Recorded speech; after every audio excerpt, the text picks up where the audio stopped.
की आराधना की। बालक का नाम था मार्कंडे और पिताजी का नाम था मर्कंड। बालक ने भगवान शंकर की आराधना की, शंकर जी की पूजा की, शंकर जी की कृपा हुई और वो दिन आ गया जिस दिन बालक की आयु समाप्त होगी।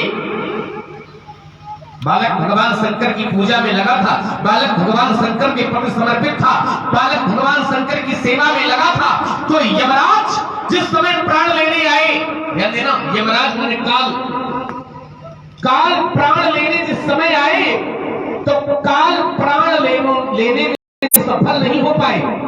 काल को उल्टे पैर वापस लौटना पड़ गया। बालक के प्राण नहीं ले जा सके, काल को उल्टे पैर वापस लौटना पड़ गया। क्यों? क्योंकि बालक पर महाकाल की कृपा हुई थी। तो मैं चिंतन ये करने लगा कि जब भगवान शंकर से बालक जुड़ गया, महाकाल की कृपा हो गई, तो यमराज बाल बांका नहीं कर पाए। यमराज बालक का बाल बांका नहीं कर पाए, प्राण नहीं ले जा सके। तो जब यमराज बालक का कुछ नहीं कर पाए तो धनुष तो भैया ये जीवन भर शंकर जी से जुड़ा रहा। धनुष तो भगवान शंकर के प्रति ही समर्पित रहा। तो फिर जब यमराज बाल बांका नहीं कर पाए बालक का, तो फिर धनुष तोड़ने वाला आखिर धनुष तोड़ने में सफल कैसे हुए? अच्छा, एक बात इसमें और है, शंकर जी जिस पर कृपा कर देते हैं तो आचार्य हमारे कहते हैं अकाल अमृत वो मरे जो काम करे चांडाल का, और काल उसका क्या करे जो भक्त है। शंकर जी की कृपा जहां होगी वहां बाल बांका काल नहीं कर पाएगा, बालक का नहीं कर पाया, लेकिन धनुष तोड़ने वाला धनुष तोड़ने में सफल हो गया। एक बात यहाँ पर और है, शंकर जी जिसको बचाना चाहेंगे उसको कोई मार नहीं सकता है। और दूसरी बात एक और इसमें है, शंकर जी बचाना भी चाहे तो एक शक्ति ऐसी है महाशक्ति, शंकर जी बचाना भी चाहे तो चाह करके भी फिर बचा नहीं सकते हैं। कब? जब वो महाशक्ति मारने का मन बना लेगी। संकेत में बात समझ ली जाए, ब्रह्म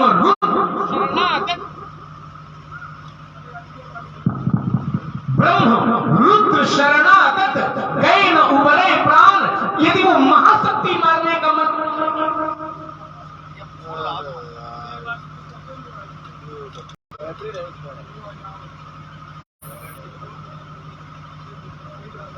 स्लो बताइए।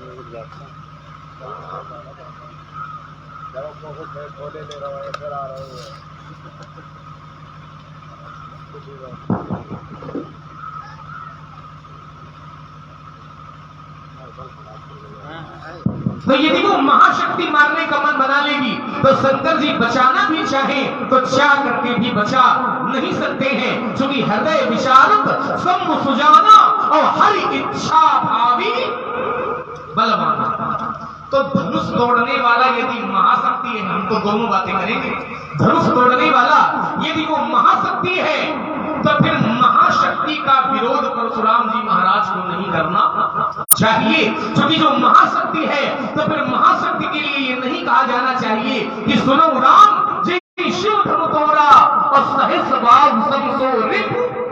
और यदि वो महाशक्ति नहीं है, यदि वो महाशक्ति नहीं है तो फिर शंकर जी की कृपा होने पर जब यमराज कुछ नहीं कर पाए तो फिर तोड़ने वाले ने धनुष कैसे तोड़ दिया। एक बात।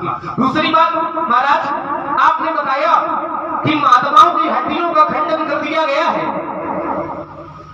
इसलिए अच्छा नहीं किया गया है। तो मैं विचार करने लगा कि धनुष तोड़ने वाले ने यदि महात्माओं की हड्डियों का खंडन किया होता, ठीक है, तो फिर मिथिला में जितने महात्मा हैं ये सब धनुष तोड़ने वाले की आरती नहीं उतारती। अब इन्होंने आरती उतारी है, जैसे ही धनुष तोड़ने वाले ने धनुष तोड़ा तो करे आरती पुर नर नारी और देहि निछावर पित्त। और यहाँ के नर नारी है कैसे? तो सामान्य नहीं है, पुर नर नारी सुभग सुचिशंता और धर्मशील ज्ञानी। यदि धनुष तोड़ने वाले ने महात्माओं की हड्डियों का खंडन किया होता तो ये अन्य सभी महात्मा धनुष तोड़ने वाले की आरती नहीं उतारती। तो इस पर विचार करने की महाराज आपको आवश्यकता है। रही बात धनुष के टूटने की, धनुष के टूटने में कोई बुराई नहीं है, कोई अनुचित कार्य नहीं है, कोई अधर्म नहीं है। धनुष यदि नहीं टूटता तो फिर राजा जनक की कन्या का विवाह नहीं हो पाता है। और किसी की कन्या का विवाह हो जाए ये तो बड़ी अच्छी बात है, मांगलिक कार्य है, धार्मिक कार्य है। धनुष टूटा तो सब प्रसन्न हो गए, दो चाप खंड में ही डाली और देख लोग सब भय सुखारी। धनुष का टूटना देख करके सब लोग प्रसन्न है। तो जब सब प्रसन्न है तो वापा महाराज प्रसन्न हो जाओ, काहे मार काट की बातें करें। आज तो एक ही टूटा है। हमने अपने बचपन में जाने कितने धनुष तोड़े, तब आपने कभी ऐसा क्रोध नहीं किया जैसा क्रोध आप आज कर रहे हैं। तो क्या इस धनुष से ममता है? और यदि ममता है तो ममता का कारण क्या है? कि धनुष पर ममता की हेतु इस धनुष पर आपकी ममता का हेतु क्या है वह मैं जानना चाहता हूँ। क्या नहीं राजा की समाज में उत्तंडता और मित्रता की आग गलने वाले कुमार लक्ष्मण अपने शब्द विन्यास, वाक्य शैली और परमार्थिक भाषा के माध्यम से एक तपस्वी की तपस्या पर ये तमाचा चढ़ने का जो तुमने दुस्साहस किया है, ये तुम्हारे भावी जीवन के लिए कितना हानिकारक होगा इसकी तुमने अतीत में कल्पना तो नहीं की होगी। कुमार लक्ष्मण, जहां से तुमने आरंभ किया वहीं से हम प्रारंभ करते हैं। सुमित्रा नंदन राजकुमार ने कहा कि आपका निर्णय ये यथोचित नहीं है। क्यों? करे जो कर्म पाप फल कोई, निगम नेत अथ कहे सब कोई, कर्म प्रधान विश्व करी राखा, और जो जस करी सो तस चाखा।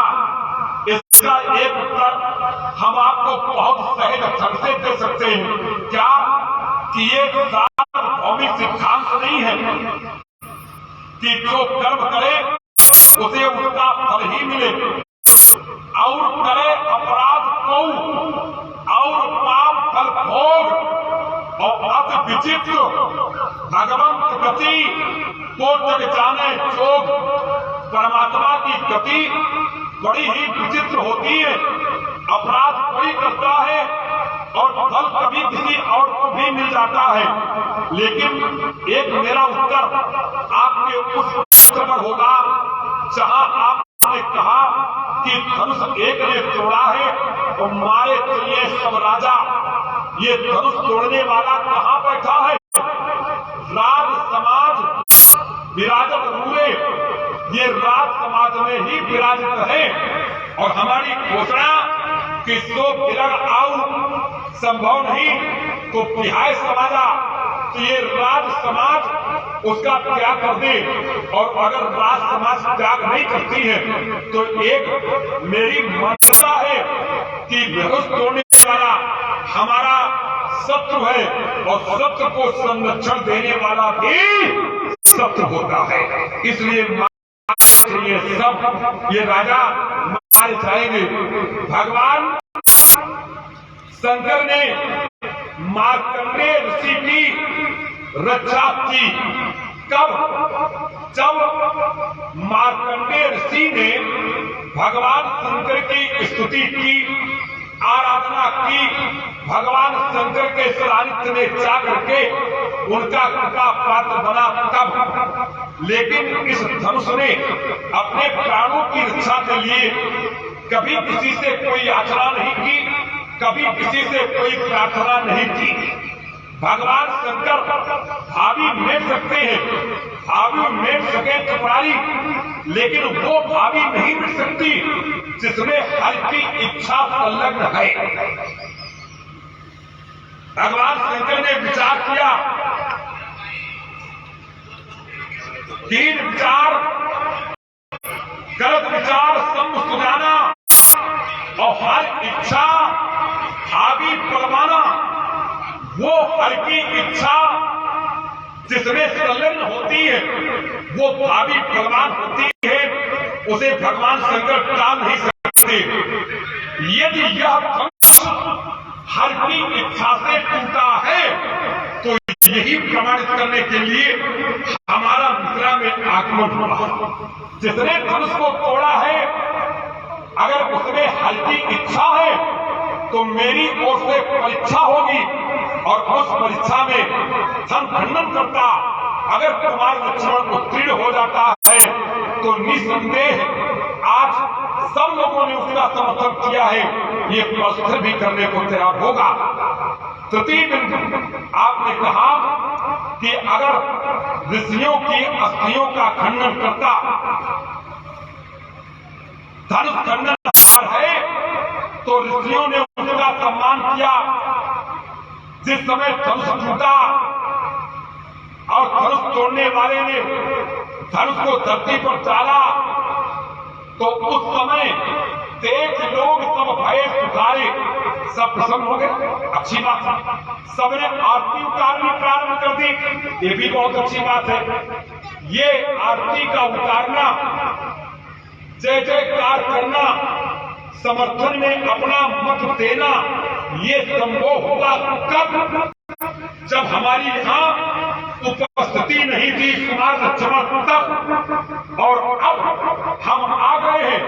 अब किसी में साहस हो तो अब धनुष तोड़ने वाले का समर्थन करें, अब धनुष तोड़ने वाले की आरती उतारे, हम उसकी गर्दन में उतार के भर दे तो है। अब धनुष तोड़ने वाले की कोई जय जयकार करे, अब धनुष तोड़ने वाले के प्रति कोई अपनी श्रद्धा ज्ञापित करे। हमारी अनुपस्थिति में अगर किसी ने धनुष तोड़ने वाले का समर्थन किया तो क्या हमने उसका परिणाम नहीं दिया? जिसने भी आरती उतारी, कई आरती पूर्ण नारी, इन लोगों ने आरती की तो जब हमारा आगमन हुआ तो सुर, मुनि, नाथ, नगर, नर नारी और सोचई सकल तो त्रास उड़ाई। और आपने सिद्धांत पढ़ा था कि कर्म प्रधान विश्व करी राखा और जो जस करिए सो तस फल चाखा। तो जिसने जैसा किया उसको वैसा ही फल की प्राप्ति हुई। आइए और आगे अपने सूत्र शैली में हम आपका उत्तर करते चले जाते। आपने कथानक कहा था, मेरे मन में भी आया कि कथानक में भी आपने कुछ से पढ़ दूं, लेकिन नहीं, हमने उसको छुपाया और आपके कथन का सूत्र शैली में उत्तर किया। एक अंतिम बात तुम्हारी बड़ी अच्छी लगी, यही धनुष ममता, आपको धनुष से ममता क्यों है? कुमार लक्ष्मण, हमें धनुष से कोई ममता नहीं है। आपके पूर्वज से महाराज गुंजी श्री हरि की नाभ से, कमल से, ब्रह्मा से, मणि से, कश्यप से वैवस्वत मन, कश्यप से विवस्वान, विवस्वान से वैवस्वत मन के विचारों को संकलित किया गया तो एक ग्रंथ की रचना हो गई जिसका नाम व्याकरणाचार्यों ने मन स्मृति रखा। और उसमें सिद्धांत प्रतिपादित हुआ कि विप्राणाम तो ज्ञान तो ज्येष्ठ्यम, क्षत्रिय राम तो वीरता, ब्राह्मण ज्ञान से श्रेष्ठ होता है, क्षत्रिय वीरता से श्रेष्ठ होता है, तथा वैश्य जिसके पास धन अधिक हो वो श्रेष्ठ माना जाता, और चतुर्थ वर्ण सेवा से महान होता है। तो हम ब्राह्मण हैं, आए कुल कमल पतंगा रघुवंशी ब्राह्मण हैं, इसलिए ज्ञानी है और ज्ञानियों के हृदय में ममता नहीं होती। संविधान की एक धारा इस मार्ग से हम निकाल करके आप तक पहुंचाते हैं। रस रस सुख सरित सरसानी और ममता त्याग करें जिमो ज्ञानियों के हृदय में ममता नहीं होती। वे न काल काल वश ये बोलत कोई न समार सर्वीस्तम प्रार्थन। कुमार लक्ष्मण समाज करके नहीं बोलता, काल के वशीभूत है। एक काल शब्द बहुत अच्छा लगा। आइए, आप काल के वशीभूत हैं, बोलत कोई न समार। हम बाल ब्रह्मचारी हैं। जिस समय कामदेव फूलों का धन समान चढ़ाता है, काम कुसुम धन सायक चिन्हे तो सकल भुवन अपने वश चिन्हे, सारे भुवनों को अपने वश में कर लेता है। और जो भुवनों को वश में करने वाला काम है उस राम को जीता इस परशुराम ने, तो हम भुवनेश्वर के भी ईश्वर है। वो जो तुमन में प्रश्न करता है वो भुवनेश का भी मैं भुवनेश्वर हूं, और भुवनेश्वर कादम का काला जो भुवन